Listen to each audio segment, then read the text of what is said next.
Salut les amis, j'espère que tout le monde va bien. On se retrouve pour une nouvelle vidéo spéciale Real. On va regarder un petit peu ce qu'il se passe du côté des merengues. Alors on est presque à une semaine maintenant de la reprise de l'entraînement pour les joueurs. Les vacances sont bientôt terminé, donc on aura évidemment beaucoup plus d'actualité d'ici à une semaine. Bon, pour le moment, c'est encore relativement calme. On regarde les unes des quotidiens madrilènes. Le quotidien AS qui titre A por la que falta.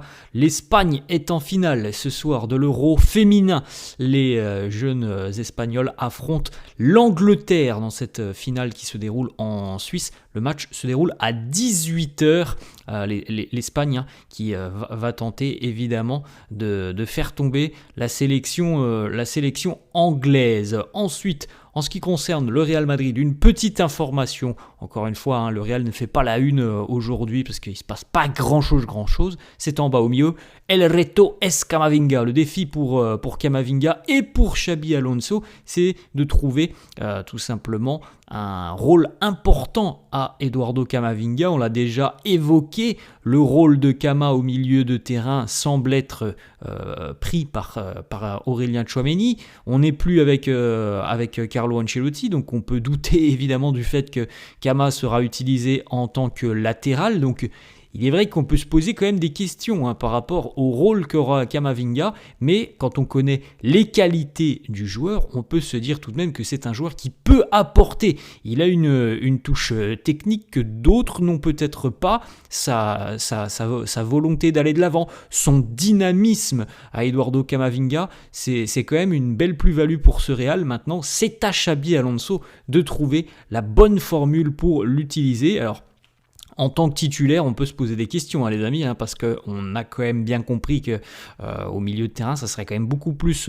Tchouaméni. Après, l'accompagnement au milieu de terrain, c'est quand même relativement rare. Ça a déjà arrivé, les amis, mais c'est relativement rare que l'on retrouve et Cama et Tchouaméni au milieu de terrain. Donc, c'est pour ça qu'on a quand même beaucoup d'incertitudes autour d'Eduardo. Ensuite, la une de Marca, A por la triple corona, l'Espagne qui va tenter ce soir de réaliser quelque chose de très très grand avec la victoire lors de la Coupe du Monde 2023 pour la sélection espagnole.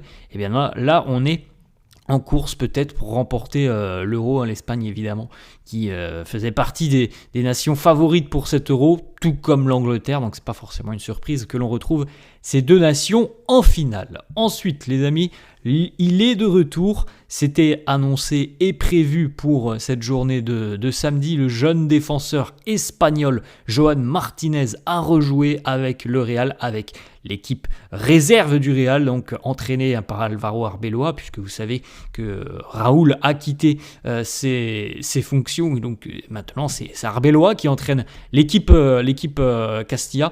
Joan Martinez de retour hier sur les terrains, vous le voyez, avec le maillot du Real, le maillot noir de cette saison. Ça fait plaisir de le retrouver, Joan Martinez. On l'avait quitté il y a plus d'un an maintenant lors des matchs de préparation et d'une rupture des ligaments croisés. Donc c'est très bien. Le processus qui vise à le ramener, évidemment peut-être avec l'équipe première, est en marche. Ça prendra évidemment un petit peu de temps surtout que c'est un jeune joueur. C'est pas comme si c'était quelqu'un qui connaissait le monde professionnel le plus haut niveau. Joan Martinez, on l'a vu, peut-être un mois l'année dernière avec l'équipe première, mais on avait vu déjà chez lui une base de compétences qui était assez intéressante. Donc c'est pour ça que c'est un profil qui est extrêmement apprécié et valorisé du côté du Real.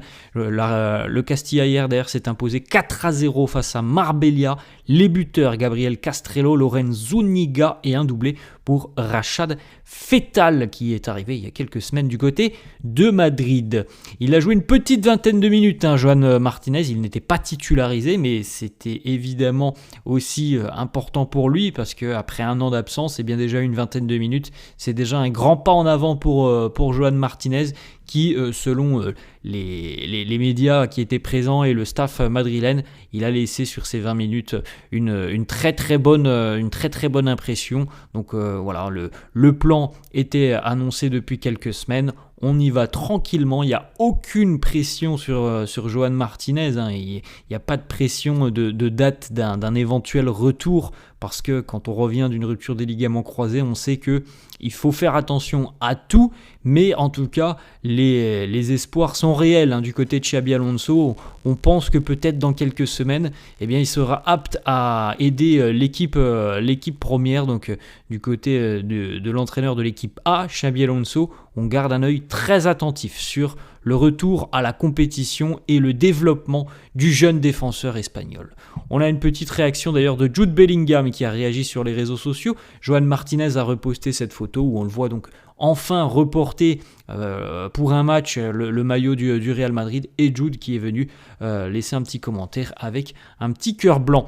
Ensuite, on continue les amis avec 2-3 petites informations qui concernent David Alaba. C'est un dossier dont nous avons parlé un petit peu depuis quelques jours, puisqu'il fait partie des joueurs qui potentiellement pourraient être amenés à quitter le Real sur cette fin de mercato. Selon Marca, David Alaba n'a absolument aucunement l'intention de quitter le Real cet été. Bon, c'est pas une surprise, ça on le savait. Son désir est très clair. Il veut se battre, performer et peut-être dire au revoir au Real l'année prochaine d'une manière qu'il mérite, donc de partir en gros par la grande porte sur le terrain et au milieu des projecteurs. C'est vrai que cette année ça aurait été quand même un départ dans l'anonymat total pour David Alaba, étant donné la saison très compliquée qu'il vient de vivre. Donc lui, il veut retrouver quand même du temps de jeu et un rôle du côté du Real.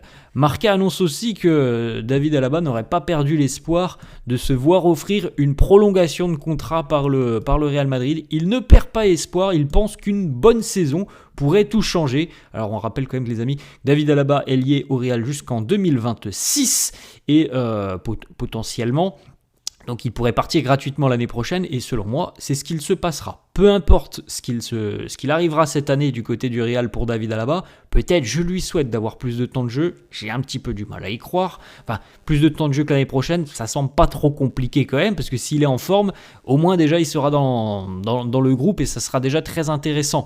Maintenant, d'avoir une prolongation avec le salaire qu'il touche, David Alaba, ça me paraît impensable. Pour moi, David Alaba ne sera plus madrilène dans un an.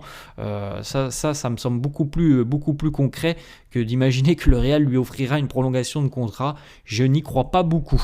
David Alaba travaille pour revenir à 200% sur le plan physique pour démarrer cette saison.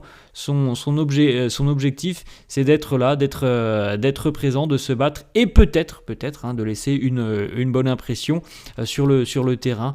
Donc avant peut-être un départ l'année prochaine. Ce qui est quand même important pour David Alaba, ça on ne peut pas lui enlever, c'est que par rapport au style que veut mettre en place Xabi Alonso, on sait que Xabi aime quand même avoir des défenseurs qui sont à l'aise avec le ballon, qui savent relancer, qui savent aussi quand même avoir une palette technique importante pour un défenseur. David Alaba, c'est quand même quelqu'un qui sait manier le ballon. Pour un défenseur, il est quand même très à l'aise là-dessus. C'est une qualité pour David, ça c'est un gros point positif pour lui. Maintenant, comme je l'ai dit, moi, les questions que je me pose par rapport aux défenseurs autrichiens, c'est l'aspect physique. Ni plus ni moins que l'aspect physique, après avoir passé près d'un an et demi à galérer. L'aspect physique pour un joueur comme lui, c'est quand même très très important. On l'avait vu, lorsqu'il était revenu, il était quand même très limite, David Alaba, et pour des matchs de très haut niveau, c'était pas suffisant. Donc c'est surtout ça la question, je pense, qui à l'heure actuelle est assez difficilement envisageable pour le Real, c'est de savoir où il en est, tout simplement. Ensuite, Alvaro Carreras a été officiellement enregistré par le Real, donc pas de problème pour les merengues. Il sera bel et bien disponible dès le début de la saison, Alvaro Carreras, et normalement, si on suit la logique, il sera titularisé. 2 petites informations pour terminer aussi, les amis. Selon le quotidien AS, si on part sur une défense à 4 l'année prochaine du côté du Real, les 2 centraux devraient être Dean Huijsen, c'est pas une surprise non plus, les amis, on l'a déjà évoqué, et Eder Militao, donc quid d'Antonio Rudiger. Alors, encore une fois, c'est peut-être un peu tôt dans la saison pour se dire ça. Je pense, ça c'est mon avis encore une fois, que oui, la tendance veut que ça soit Dean Huijsen et Eder Militao. Avec Dean Huijsen, pour moi, c'est du sûr à 100%.